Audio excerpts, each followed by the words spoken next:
نحمده ونصلي على رسوله الكريم أما بعد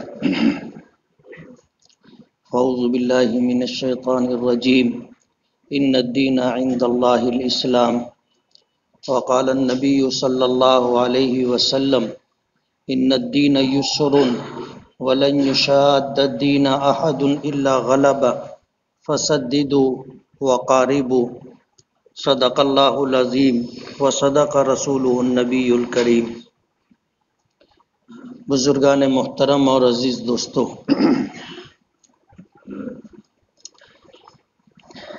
آج 26 جنوری یوم جمہوریہ 2024 کا دن ہمارے ملک کی تاریخ کے اعتبار سے دیکھا جائے تو اس ملک پر جب سے دنیا بنی ہے الگ الگ لوگ حکمراں رہے۔ بہت پیچھے نہ جاتے ہوئے آپ کو یہ بتا دیں کہ ایک وقت تھا 700-800 سال تک اس ملک پر مسلمانوں کی حکمرانی تھی،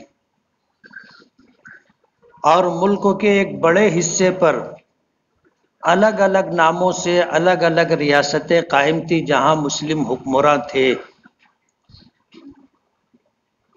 انگریز تجارت کی غرض سے آ کر کے انہوں نے اس ملک کو اور ملک میں رہنے والوں کو غلام بنا لیا۔ 200 سال سے زیادہ عرصہ اس ملک نے اور ملک کے رہنے والوں نے غلامی میں گزارا۔ حضرت شاہ عبدالعزیز محدث دہلوی رحمۃ اللہ علیہ نے جب اس بات کو دیکھا کہ انگریزوں کی طرف سے یہ اعلان کیا جا چکا ہے کہ ملک بادشاہ کا حکومت ایسٹ انڈیا کمپنی کی، جب اس طرح کی بات سرکاری سطح پر کہی گئی تو شاہ عبدالعزیز محدث دہلوی رحمۃ اللہ علیہ نے یہ اعلان کیا کہ یہ ملک آج سے دارالحرب ہو گیا ہے، ہم غلام ہو گئے ہیں، آزادی حاصل کرنا ہم سب پر فرض ہے۔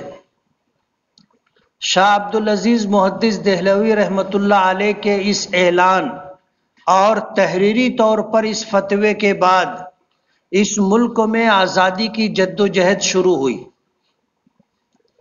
اور ایک لمبے عرصے تک تنے تنہا آزادی حاصل کرنے کے لیے مسلمان میدان میں رہے۔ لاکھوں لوگوں نے اس ملک کی آزادی کے لیے اپنی جانیں قربان کی۔ 57,000 علماء اور لاکھوں عوام نے اس ملک کی آزادی کے لیے اپنا تن من دھن سب کچھ قربان کیا، اور 100-150 سالہ تاریخ کے بعد جب اس بات کا احساس ہوا کہ ہم اس میدان میں تنے تنہا اپنے ملک کو آزادی نہیں دلا سکتے اور انگریزوں سے ہم تنہا اس جنگ کو نہیں جیت سکتے، تو برادران وطن کو ساتھ لینے کا فیصلہ کیا۔ اور قصہ مختصر یہ کہ اس جد و جہد میں جب برادران وطن کو ساتھ لیا تو ان کا ذہن بنانے کے لیے، ان کو آمادہ و تیار کرنے کے لیے افریقہ سے موہن داس گاندھی کو لایا گیا۔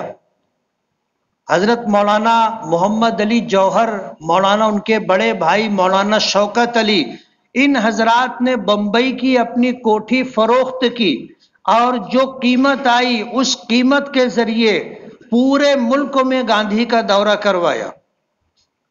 وہ پیسہ انہوں نے صرف کیا اور گاندھی جی کو مہاتما کا خطاب دیا، اور ملک میں بسنے والی دوسری قومیں، برادران وطن، سب کو ساتھ لے کر کے ایک لمبی لڑائی لڑی گئی۔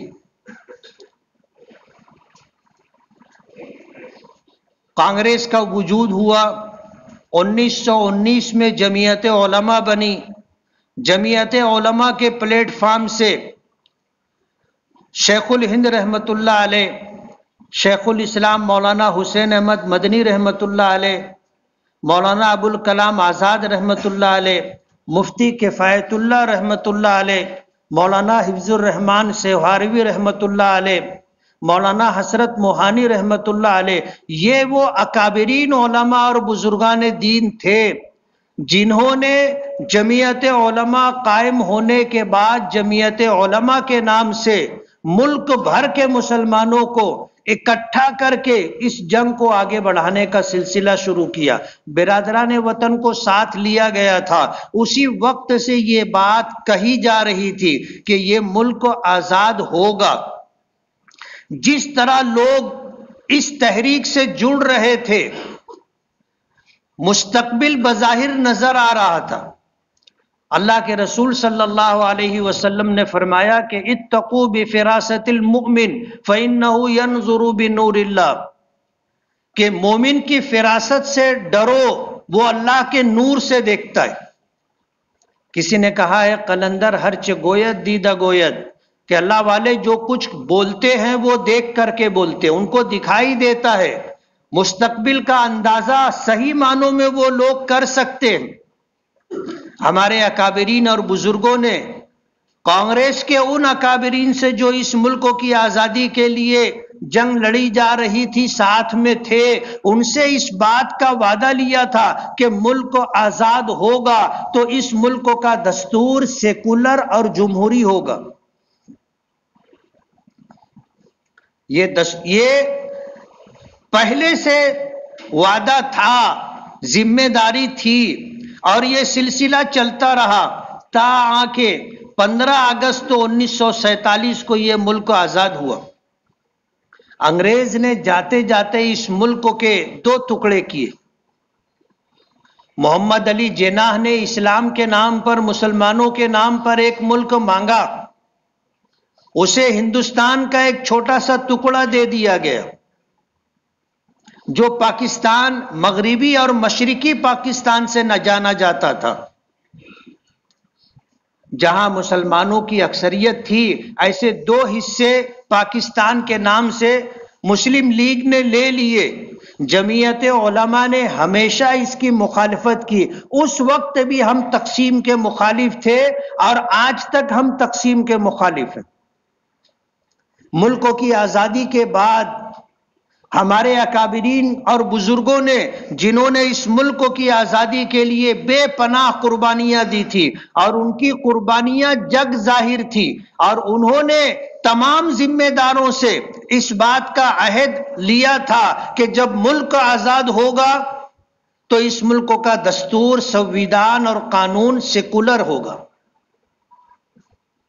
اپنی اس بات کو پوری طاقت کے ساتھ مولانا ابو الکلام آزاد، مفتی کفایت اللہ رحمۃ اللہ علیہ، شیخ الہند مولانا محمود حسن، شیخ الاسلام حضرت مولانا حسین احمد مدنی، صاحبان الہند مولانا حفظ الرحمان سہاروی، مولانا حسرت موہانی، ان حضرات نے کانگریس کے ذمہ داروں کو اس بات کا پابند کیا کہ تم نے وعدہ کیا تھا کہ ملک آزاد ہوگا تو اس ملک کا قانون سیکولر ہوگا۔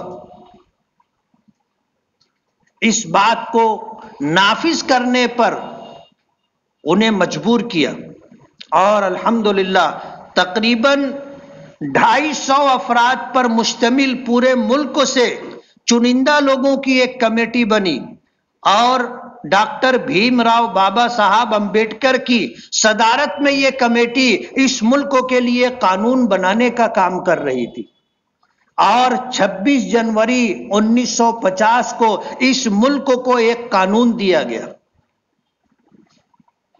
آج کا یہ دن 75واں یوم جمہوریہ ہے، جو اس ملک کی آزادی کے لیے اور آزادی کے بعد اس ملک کو ایک سیکولر دستور اور قانون دینے کے لیے یاد کیا جاتا ہے یوم جمہوریہ کے نام سے۔ یہ وہ تاریخ ہے آج کے دن کی جو مختصر میں نے آپ کے سامنے رکھی۔ قرآن کریم کی جن آیات کی میں نے تلاوت کی ہے، ایک نظام اور ایک قانون زندگی وہ ہے جسے ہم دین و شریعت کہتے ہیں۔ انسانوں کے بنائے ہوئے قانون اور اللہ کے دیے ہوئے قانون میں زمین و آسمان کا فرق ہے۔ اس ملک کو آج سے 75 سال پہلے ایک قانون دیا گیا تھا، اور یہ قانون جمہوری اور سیکولر تھا، غیر مذہبی تھا، اور اس ملک میں اس کی مختلف دفعات کے تحت اس ملک میں رہنے والی قوموں کو اس بات کا اختیار دیا گیا ہے کہ جو جس مذہب کو مانتا ہو اس مذہب کے مطابق زندگی گزارنے میں آزاد ہے۔ ہماری تو شریعت کا حکم ہے لا اکراہ فی الدین، دین کے معاملے میں کوئی زور زبردستی نہیں ہے، یہ آدمی کا اپنا ذاتی فیصلہ ہے کہ وہ کس مذہب کو مان کر اپنی زندگی گزارنا چاہتا ہے۔ اور ہماری شریعت میں کسی کو زور زبردستی مذہب میں داخل نہیں کیا جا سکتا۔ لا اکراہ فی الدین، دین کے بارے میں کوئی زور زبردستی نہیں۔ سیکولر قانون میں یہ بات رکھی گئی، ہر ایک کو کسی بھی مذہب کا ماننے والا ہو اپنے مذہب کے مطابق زندگی گزارنے کی آزادی ہے، وہ اپنے مذہب کی تبلیغ کر سکتا ہے، وہ اپنے مذہب کی تعلیم کے لیے ادارے قائم کر سکتا ہے، اور وہ اپنے مذہب کو لے کر کے زندگی کے تمام شعبوں میں آزادی کے ساتھ جی سکتا ہے۔ یہ وہ دفعات ہیں جس کے پیش نظر آج ہندوستان کے اندر ہر ہندوستانی، چاہے وہ ہندو ہو، چاہے مسلمان ہو، چاہے سکھ ہو، چاہے عیسائی ہو، چاہے پارسی ہو، چاہے کسی مذہب کا نہ ماننے والا ہو، وہ آزادی کے ساتھ زندگی گزار سکتا ہے۔ کسی کے اوپر کوئی مذہب لادا نہیں جائے گا، کوئی مذہب تھوپا نہیں جائے گا، اور کسی کو کوئی مذہب قبول کرنے کے لیے مجبور نہیں کیا جائے گا۔ ہم ان اکابرین اور بزرگوں کی فراست کو سلام کرتے۔ آج ہم جتنی آزادی کے ساتھ مسجدیں بنا لیتے ہیں، مدرسے قائم کر لیتے ہیں، اور اپنے مذہب کی تبلیغ کر لیتے ہیں، اپنے مذہب کی تعلیم کے لیے مکاتب دینیہ قائم کر لیتے ہیں، اپنے مذہب کی اعلیٰ اور مکمل تعلیم کے لیے مدارس دینیہ قائم کر لیتے ہیں، یہ اسی قانون اور سنویدھان کی دین ہے۔ لیکن یہ انسانوں کا بنایا ہوا قانون ہے۔ یہی وجہ ہے کہ قانون بننے کے بعد اب تک 54 مرتبہ اس میں ترمیم کی جا چکی ہے۔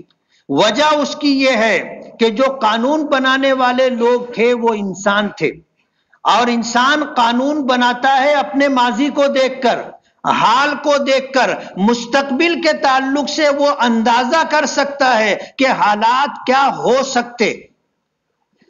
وہ یقین کے ساتھ نہیں کہہ سکتا کہ کل کیا ہوگا۔ جو قانون بنا ہے، جس وقت بنایا گیا تھا اس وقت حالات کے اعتبار سے قانون اپنی جگہ برابر تھا، لیکن جیسے جیسے زمانہ گزرتا گیا حالات بدلتے گئے، اور حالات بدلنے پر جو قانون کل اچھا لگتا تھا آج وہ قانون تکلیف دہ ہو گیا، اور اس قانون میں 54 مرتبہ ترمیم کی جا چکی۔ وجہ اس کی یہ ہے کہ یہ انسانوں کا بنایا ہوا قانون تھا، اور انسانوں کا بنایا ہوا قانون مستقبل کے بارے میں صحیح فیصلہ، صحیح رائے، صحیح اندازہ نہیں قائم کیا جا سکتا۔ مجبوری تھی بدلنا پڑا، لیکن قانون الہی بنانے والا اللہ رب العزت۔ اللہ نے جو نظام ہمیں دیا ہے قرآن کی شکل میں، جو دین ہمیں ملا ہے اسلام کی شکل میں، یہ قیامت تک کے لیے۔ وجہ اس کی یہ ہے کہ یہ قانون اللہ نے بنایا ہے، اور اللہ ماضی کا بھی علم رکھتا ہے، حال کا بھی علم رکھتا ہے، اور قیامت تک کے حالات اللہ کے علم میں۔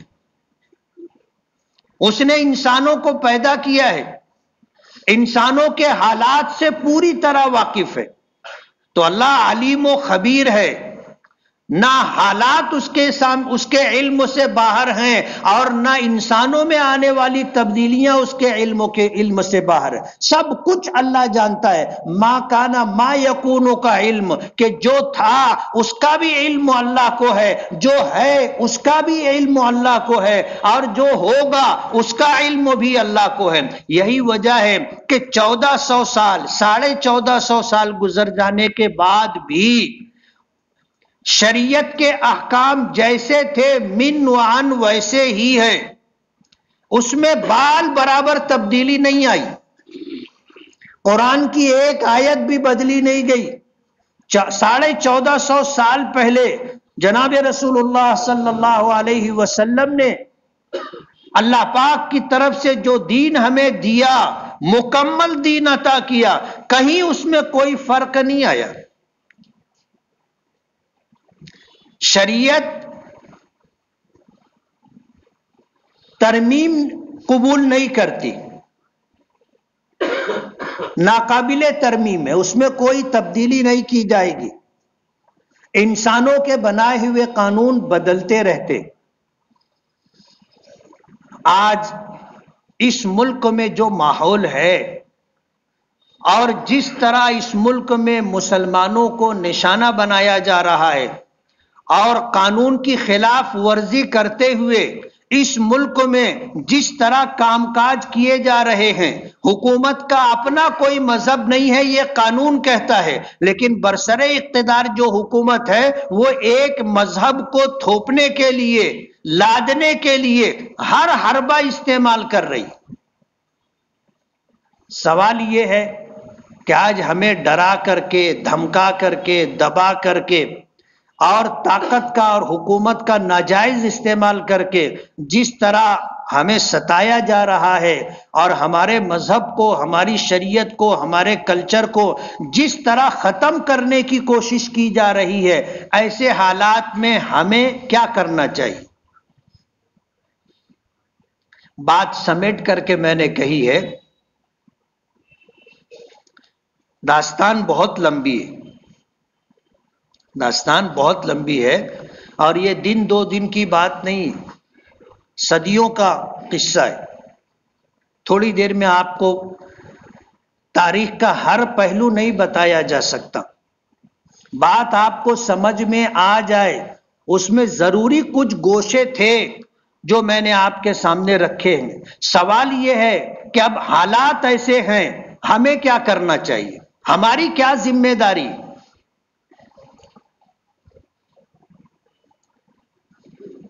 علامہ اقبال نے ایسے ہی حالات دیکھ کر کے ایک رائے دی تھی کہ زمانہ مانگ رہا ہے دعا ترقی کی، مگر تجھے تیرا عہد کوہن ہی راسائی.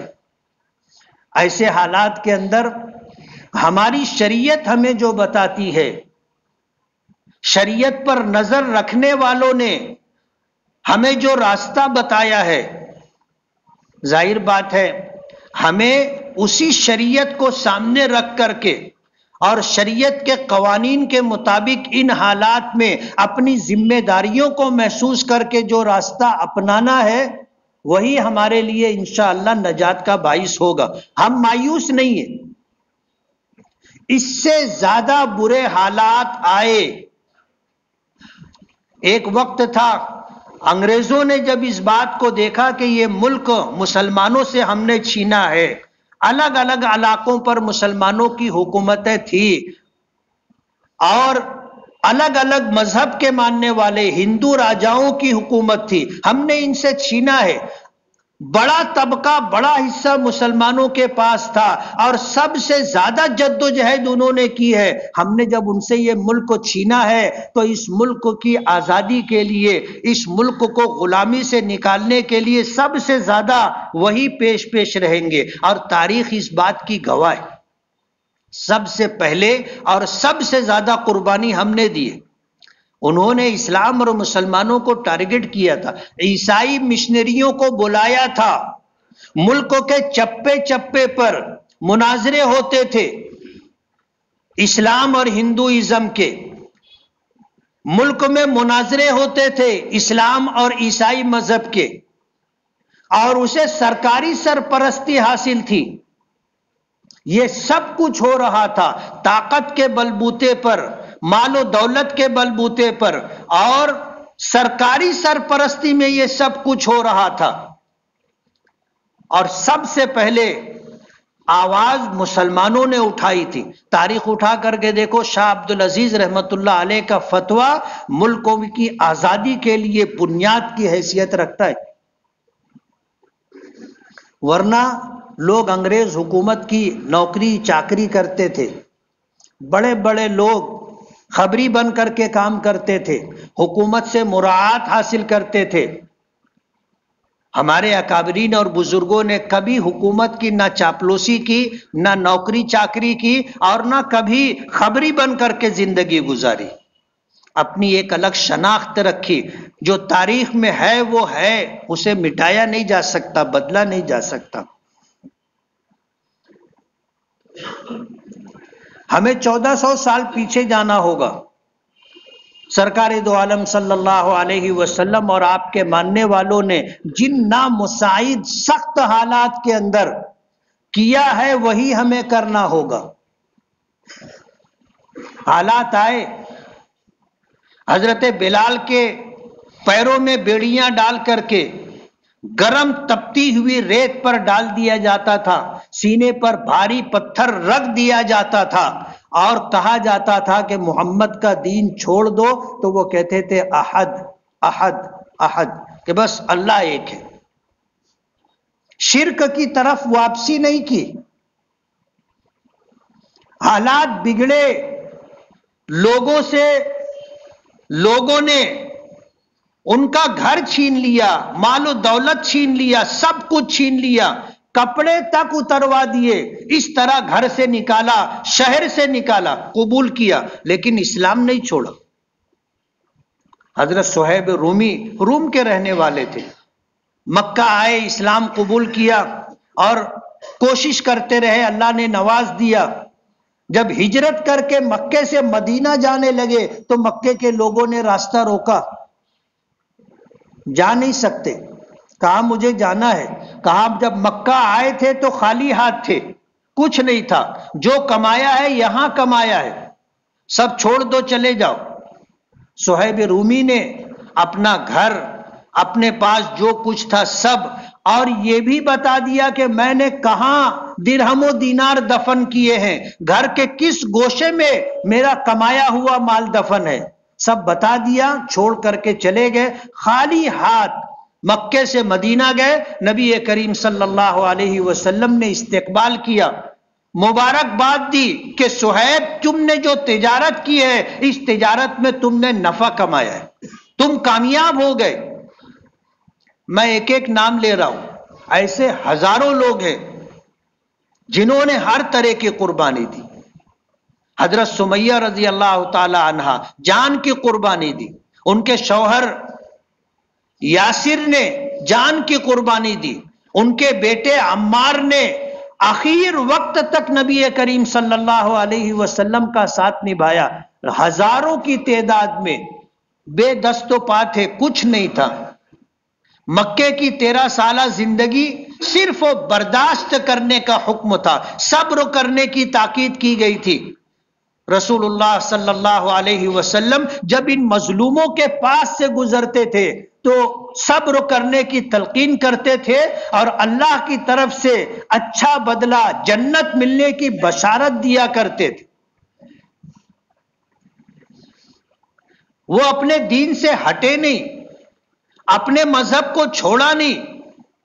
آج ہمیں بھی حالات وہ نہیں ہیں جو آج ہیں، ہمیں بھی ہر طرح ہراساں کیا جا رہا ہے، ڈرایا جا رہا ہے، ہمیں بھی ہر میدان سے پیچھے ہٹانے کی کوشش کی جا رہی ہے۔ اور جب سے دیش آزاد ہوا ہے اس وقت سے لے کر کے آج تک، آج جو کچھ ہو رہا ہے، فرقہ پرست طاقتیں جس انداز میں پورے ملک میں موب لنچنگ کہو، لو جہاد کہو، 3 طلاق کہو، اور ایسے ایسے قانون بنا کر آنے والے دنوں میں جس طرح ہمیں بتایا جا رہا ہے CNN کے نام پر، یا اسی طرح جو ہے RCC کے نام پر جس طرح جو صورتحال پیدا کی جا رہی ہے اس سے گھبرانے کی ضرورت نہیں ہے. حالات تھے، رہیں گے. ہمیں کیا کرنا ہے؟ اپنی دین و شریعت کے اوپر مضبوطی سے قائم رہنا ہے.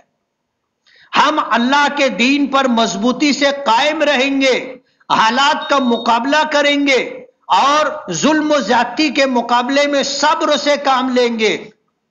اللہ کی مدد ہمارے ساتھ ہوگی. ان اللہ مع الصابرین، اللہ صبر کرنے والوں کے ساتھ.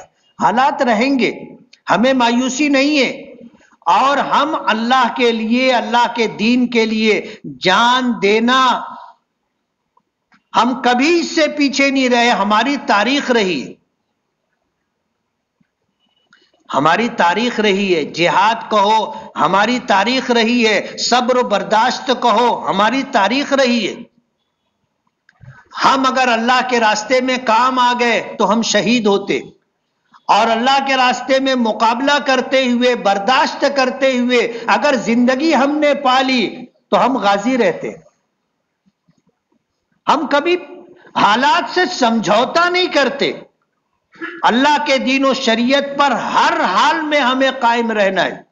اپنی شناخت تو باقی رکھنا ہے، اپنی شناخت تو باقی رکھنا ہے، اور اپنی شناخت، اپنے تشخص کو باقی رکھتے ہوئے دن ہمیں گزارنے اور فخر کرنا ہے اپنے مسلمان ہونے پر. یاد رہے گا، فخر کرنا ہے اپنے مسلمان ہونے پر. اللہ کا شکر ادا کرنا ہے کہ آپ نے ہمیں ایمان کی دولت دی ہے، آپ نے ہمیں زندگی گزارنے کے لیے قانون شریعت عطا کی ہے اسلام کے نام پر. ہم اللہ کے شکر گزار ہیں. ہم تہذیب کے نام پر، ہم ترقی کے نام پر کسی کی غلامی کا پٹا اپنے گلے میں نہیں ڈال سکتے. ہمارے لیے اللہ اس کے رسول کی غلامی کافی ہے. ہماری عزت اللہ اس کے رسول کی غلامی میں ہے، ہماری ترقی اللہ اس کے رسول کی غلامی میں ہے. اسباب کے درجے میں ہم تعلیم کے میدان میں پیچھے نہ رہیں، تعلیم حاصل کریں، اپنا دستوری حق حاصل کرنے کے لیے جد و جہد اور کوشش کریں. ملک میں جو قانون بنا ہے وہ قانون اسی لیے ہمارے اکابرین اور بزرگوں نے بنایا ہے کہ اس قانون کی بنیاد پر ہم اپنا حق حاصل کر سکیں. سبب کے درجے میں ہم پیچھے نہ ہٹیں، لیکن اپنی شریعت میں کوئی کمپرمائز، کوئی مصالحت نہیں. آج لوگ کہتے ہیں کہ شریعت یا قانون، لوگ سوال کرتے، ہم مسلمانوں سے ہی سوال ہوتا ہے کہ شریعت یا قانون، یعنی ایک طرف ملک کا قانون ہے، ایک طرف تمہاری شریعت ہے، تم کس کو مانتے ہو؟ انہیں پتہ نہیں کہ ہم اپنی شریعت پر عمل قانون کے دیے ہوئے حق کی بنیاد پر کرتے.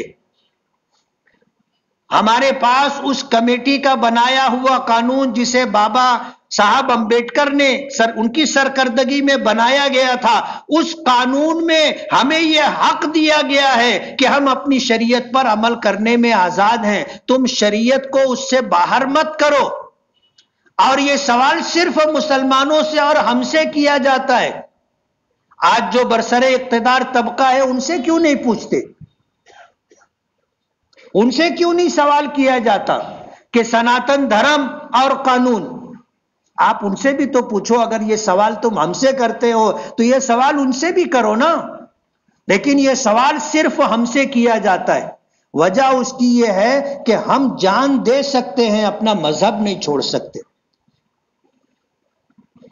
ہم زندگی کی آخری سانس تک اپنے مذہب پر ڈٹے رہتے ہیں، اور ہم یہ چاہتے ہیں کہ آج اللہ نے ہمیں ایمان دیا ہے، ہم دنیا سے جائیں تو اسی ایمان کے ساتھ جائیں. یہ تو ہماری دعا ہے، ہمارا خاتمہ ہو تو ایمان پر خاتمہ. تو شریعت میں ترمیم نہیں ہوگی.